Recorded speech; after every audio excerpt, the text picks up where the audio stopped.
Pollution ఆపి ప్రకృతిని కాపాడాలని కోరుతూ దాత్రి ఎన్జిఓ ఫౌండేషన్ ఆధ్వర్యంలో వనస్థలిపురంలోని హరిత వనస్థలి ఫారెస్ట్ ని కాపాడాలని ర్యాలీ నిర్వహించారు.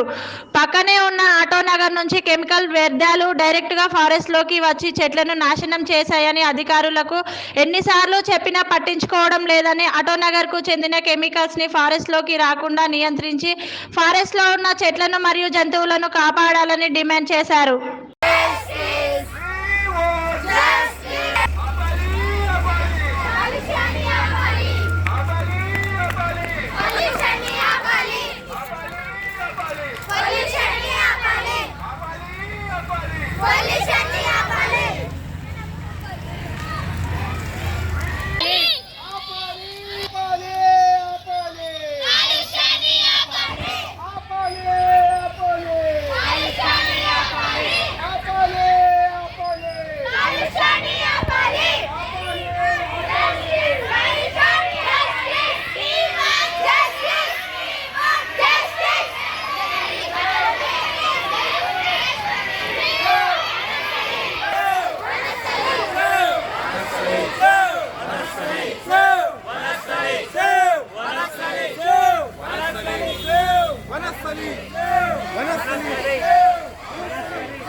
నమస్తే, నా పేరు మనోజ్.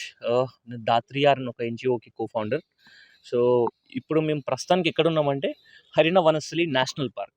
ఓకే, నేషనల్ పార్క్లో ఏముండాలి? చెట్లు ఉండాలి, పక్షులు ఉండాలి, పశువులు ఉండాలి, నార్మల్ అవి ఉండాలి. కాకపోతే ఇప్పుడు మీరు వెనక చూస్తే మాత్రం ఎండిపోయిన మాడి మసి అయిపోయిన చెట్లు కనిపిస్తాయి and at the same time water కనిపిస్తాయి.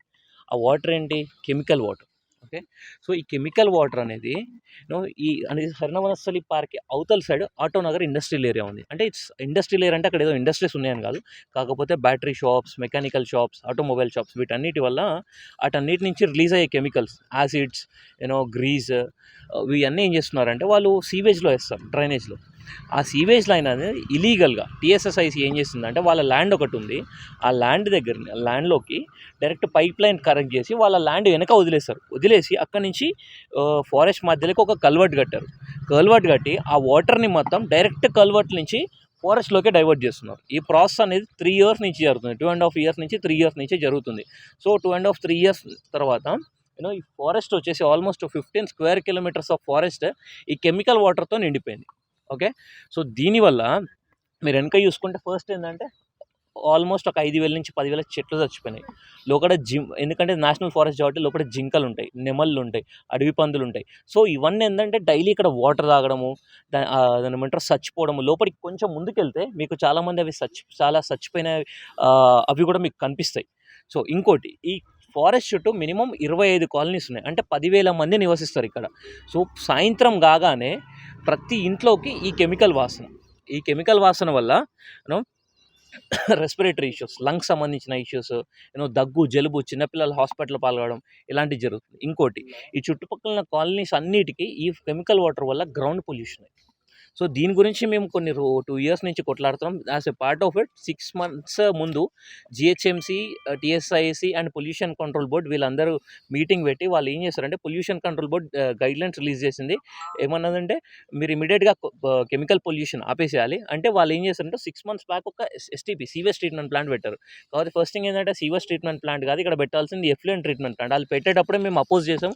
కాకపోతే మీకు 100% రిలీఫ్ వస్తుందని మాకు ప్రామిస్ చేస్తే మేము కన్విన్స్ అయ్యి పెట్టమని చెప్పాం. కాకపోతే కాకపోతే ఇప్పుడు ఏమైందంటే ఆ సీవేజ్ ట్రీట్మెంట్ ప్లాంట్లోకి 100% వాటర్ డైవర్ట్ కాకుండా ఓన్లీ 30% ఆఫ్ ద వాటర్ దాంట్లోకి డైవర్ట్ అవుతున్నాయి.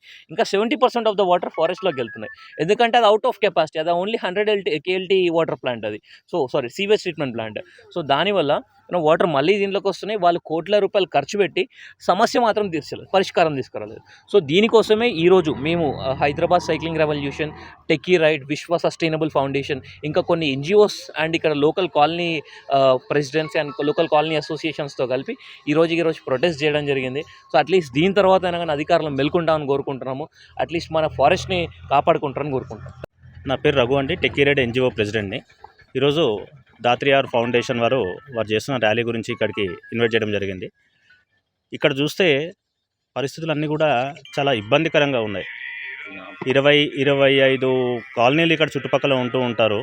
వాళ్ళందరికీ కూడా వాళ్ళు వచ్చి ఇక్కడ లోకల్లో పార్టిసిపేట్ చేసి ర్యాలీలో పార్టిసిపేట్ చెప్తున్న విషయం ఏంటంటే ఇక్కడ అంతా కూడా గ్రౌండ్ వాటర్ పొల్యూషన్ అయిపోతుంది, ఇబ్బంది పడుతున్నాం, రెస్పిరేటరీ ప్రాబ్లమ్స్ వస్తున్నాయని చెప్తున్నారు.